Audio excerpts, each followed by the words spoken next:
So that's the woman and that's the house.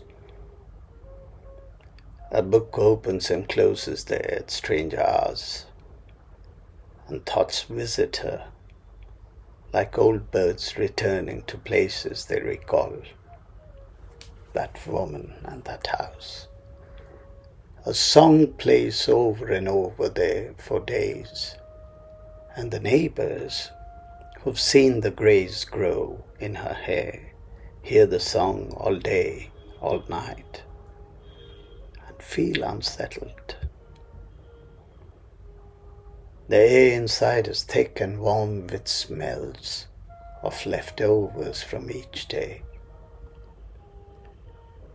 She moves like dust through the rooms, and all her afternoons she sweats into her sari, into her frayed petticoat, and into a loose blouse, and into that woman, and into that house.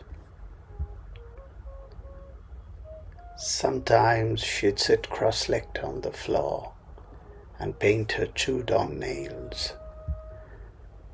Then she'd lie on her back and wave her fingers and toes in the air and scowl at the smudges on her wrists and knees and cry out to me, "Make me glamorous, please."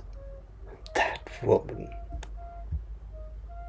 Once she told me about this tiger who lives disguised as a wife and hides in long saris and lies with a man in the shadows, always of pillars and curtains and walls and greys, till he spies the end of a tiger tail twitching through the folds of her clothes that cover her bottom.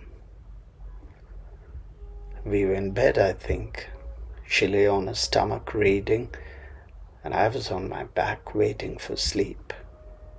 And her hair kept slipping down over her cheek, and she kept tucking them back behind her ears and continued to speak.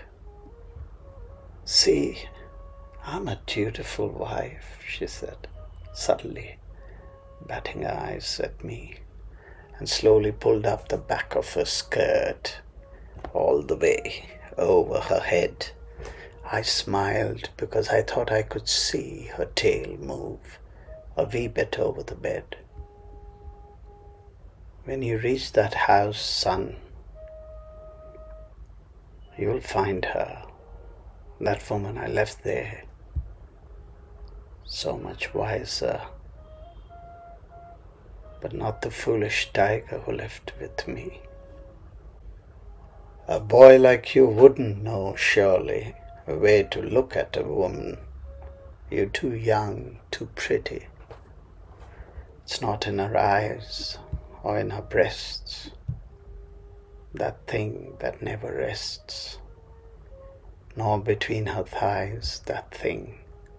Mark how, when you tell her whose letters you bring, she circles the room, speaking of all the exotic people she knew. How she makes to laugh an almost real laugh, and how she argues with you. How she draws to her the birds that have flown, so many that you could forget to see. How delicate she's grown. Perhaps her arms will be bare. Perhaps she'll still have the 3 gold bangles she used to wear. Perhaps you'll see the graying hair, the uncombedness and the despair, and you will pretend that you don't.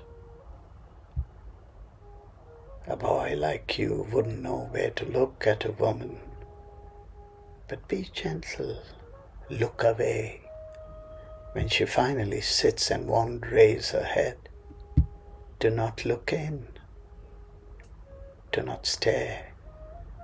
And remember, a woman's tiger is on her chin, if it's still there.